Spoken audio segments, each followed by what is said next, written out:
Have you ever thought that people could actually use the Bible to learn the Bible and actually use how to do things in their business?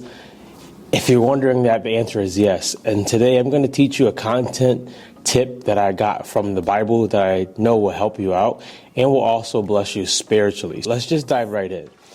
The chapter that I'm going to come from is Matthew, and the verses are about verses 13 through, we'll go maybe about 16. And I'm going to read from the Amplified version. The first one says, "You are the salt of the earth, but if the salt has lost its taste, purpose, how can it be made salty? It is no longer good for anything but to be thrown out and walked on by people, when the walkways are wet and slippery. You are the light of Christ to the world. A city set on a hill cannot be hidden, nor does anyone light a lamp and put it under a basket, but on a lampstand, and gives light to all who are in the house. Let your light shine before men in such a way that they may see your good deeds and moral excellence and recognize and honor and glorify your Father who is in heaven." One of the main styles of Jesus that I've learned and that you'll see throughout the Bible, if you're someone who's starting to study it or you've been studying it for years, is he did a lot of teaching in stories, which is called parables. And one of the main reasons why he did that was so that people who weren't spiritually ready could still understand something about what he was saying. It was as if he used these stories to make sure that you left with something, to make sure that you left understanding when it's time for me to understand spiritually. I remember the story, and now I have the spiritual truth. With all of that, when it comes to looking at how we share our story through our business solutions, through connecting with our audience, or even for business owners, connecting with your employees, we have to be mindful that our story does carry weight.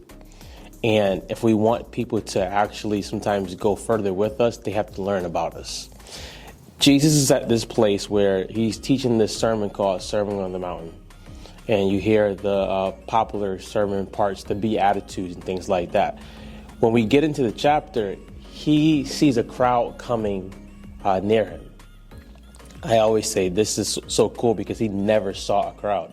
He was never doing things to go get a crowd. He was always doing things literally just to glorify his Father in heaven.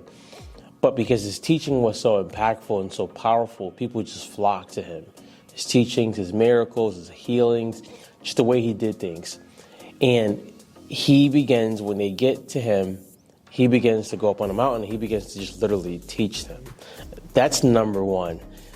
Instead of falling into the crowd and literally just becoming crowd hungry, feed them your solution. Tell them the solutions that you have for them. The people who were coming to Jesus at this time, he had a solution for them. But there were also other crowds who he did not have the solution for that would accept it. One of the best ways to think about your marketing and your content is, who are the people who need what I have, who are also willing to actually pay for it, or they're willing to receive it? Yes, you can look at your best friends and your closest allies and think, yes, of course they need my product. But if they're not willing to receive it, then what you're going to do is drive yourself crazy. He gets to this place and he talks about, blessed are the poor in spirit, blessed are the meek, blessed are the pure in heart. He's teaching them these truths.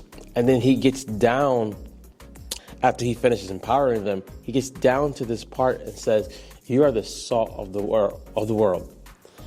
That literally means, from a content coach standpoint, it means you do have something to offer, right? You do have something to offer to the marketplace. Can you make it better? Yes.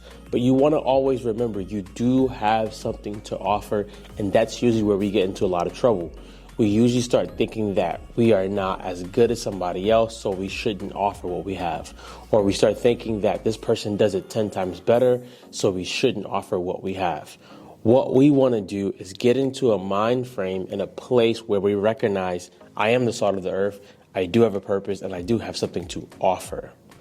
He goes on a little bit later and says, you are the salt of the earth. If the salt loses its flavor or loses its taste, aka loses its purpose, it has no use. Your purpose as a business owner in the marketplace is to present a solution in your unique way. It should be of some sort aligning with somewhat of your purpose, right? I don't believe God gives us crazy gifts and them not be in conjunction with our purpose. This is one thing. If you chase everything that's just hot or trendy, you may have some success, but if you're not doing it from your place of purpose, what you're going to run into is a lot of headache, a lot of frustration. He talks about us being the salt of the earth. When you use salt, I'm not a cook, so don't knock me for it. When you use salt, it enhances what the meat is. It enhances the flavor of the meat or whatever you're putting it on. He calls us the salt of the earth. And then he goes on and says, you are, and this is verse that we read, verse 14, you are the light of Christ to the world. A city set on a hill cannot be hidden. Nor does anyone light a lamp and put it under a basket, but on a lampstand and gives light to all who are in the house. This is the meat of it. You don't light a lamp and then cover it. And that's what sometimes we do when we refuse to share our message, share our solutions. We usually find a way to justify us making an excuse. I don't have the time. I don't have the equipment. I don't have the resources. If you know me, I teach people who are 40 and up to use their unfair advantage, which is their story, to get their message out. And you can do that with just a phone. You don't have to have a fancy mic. You don't have to have a fancy camera. You can do it right from your phone. But we usually find ways to justify the things that we're scared of doing, or we're scared of fear of judgment. We're fearful of what somebody's going to say. Are they going to feel that my story is not good, that I'm not good? If they find out that I did these things, what will they think of me? All of those things come into our head. He goes and he says, you are the light of the world.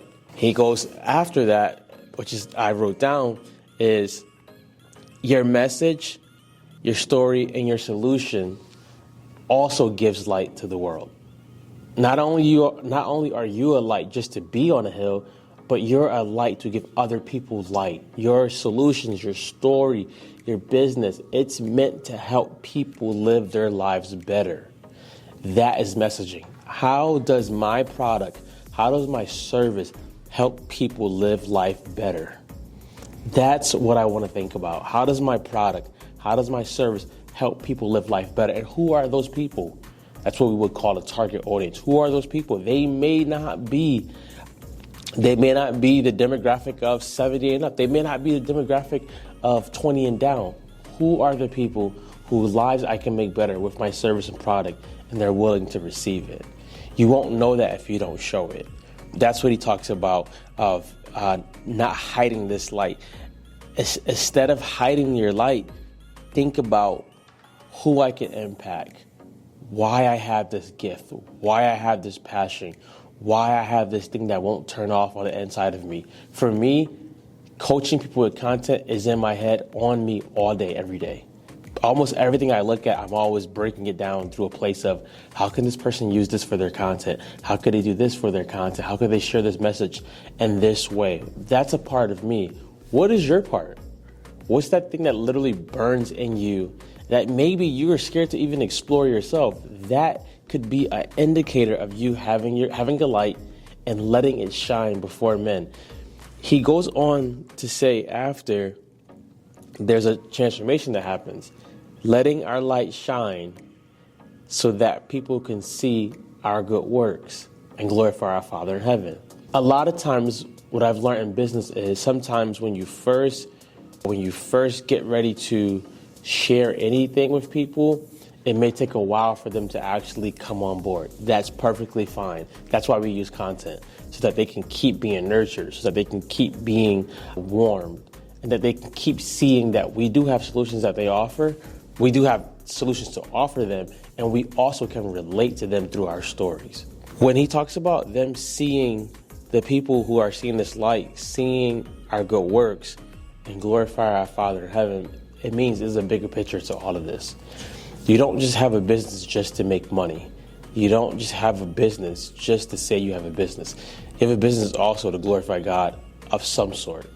You also have a business to provide for your family. But one thing you cannot do is keep hiding your light. You can't keep hiding your light and then wondering why God may not be letting a flow happen in your life. It's really, really scary to get out there. It's really, really scary to put yourself out there. Yes, I know that. I recognize that. But it's also scary to be stuck in the same place, and the answer is within you. My question to you today, will you let your light shine?